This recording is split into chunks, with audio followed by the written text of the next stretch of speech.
Hey, welcome to this Runescape Devlog. Runescape is a 2D infinite multiplayer strategy city builder game I'm creating using C# and Godot engine.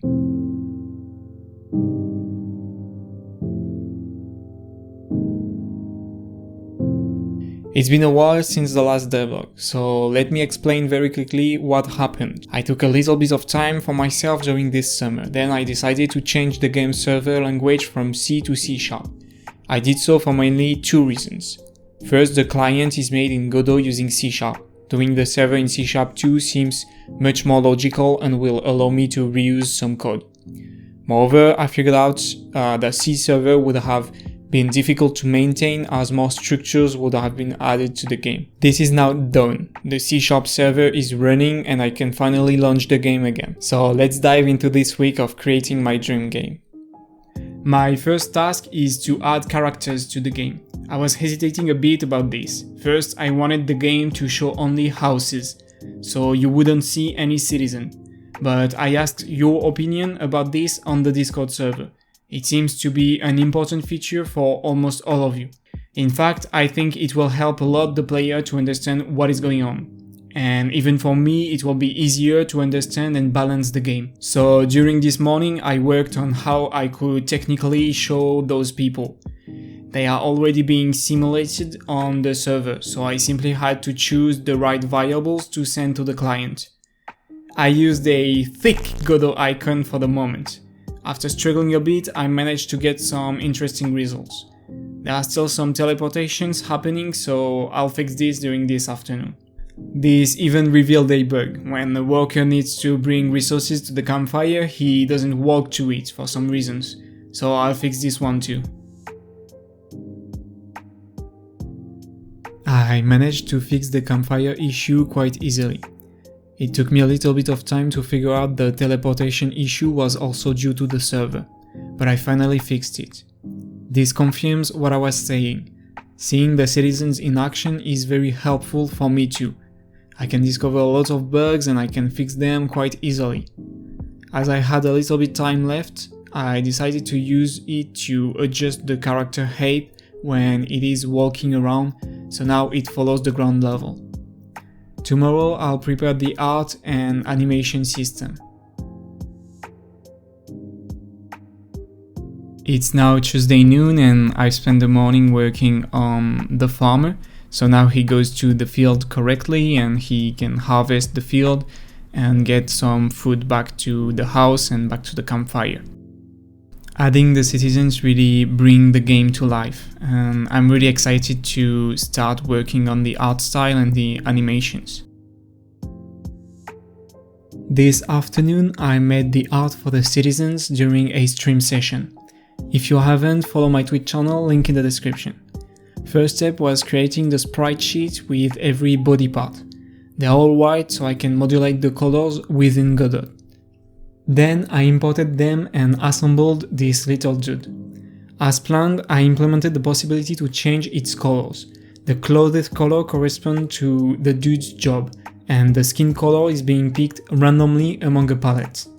I created an idle and a running animation, and voila, here are the very first citizens of Runescape. I'm so happy with the result, it brings the whole game to life. I love watching those dudes wandering around, exploring and collecting resources.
This morning I received a new lens because I couldn't use autofocus with my old one. Hopefully it will allow me to create some interesting shots and enhance the quality of the devlogs.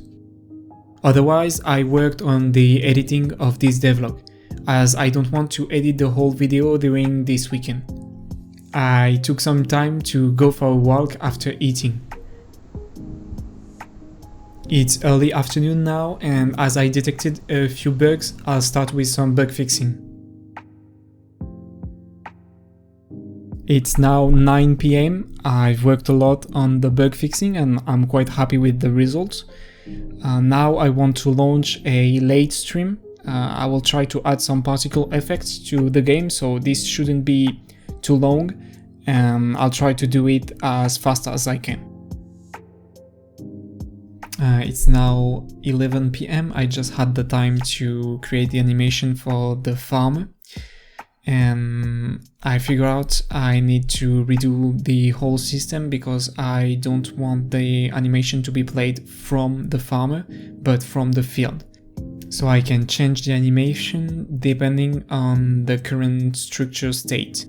So I'll do this tomorrow and hopefully I'll have some cool animations to show you before the end of the week.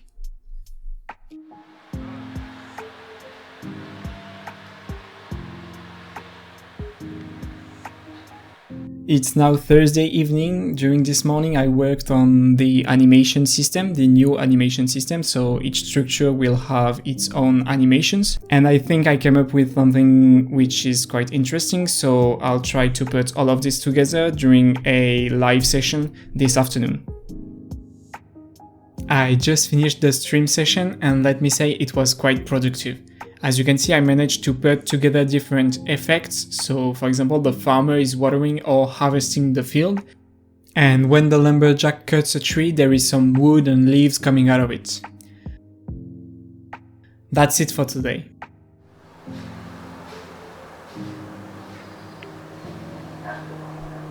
It's now Saturday evening. I spent most of Friday and Saturday working on the editing of this video. But during a short live session today, I managed to add a new structure to the game. So let me introduce the sapling. I'm happy because it was really easy to add to the game. I had to add it on the server side, the client side, and create the art style, and I managed to do all of this in 1 hour. It's the first time I add a new structure to the game, and I can't wait to add more. Overall, it was a quite productive week. I'm happy with the progress I made. Tell me in the comments what you think about this week and what you would like me to add to the game next week. I've used some music from Sandfall in this devlog, which is a record made by Pierre, who's a friend of mine and an excellent musician. Link to this in the description so you can listen to the full record and reach him out. Don't forget to like and subscribe for the algorithm and join the Discord server to get involved in the project. See you soon.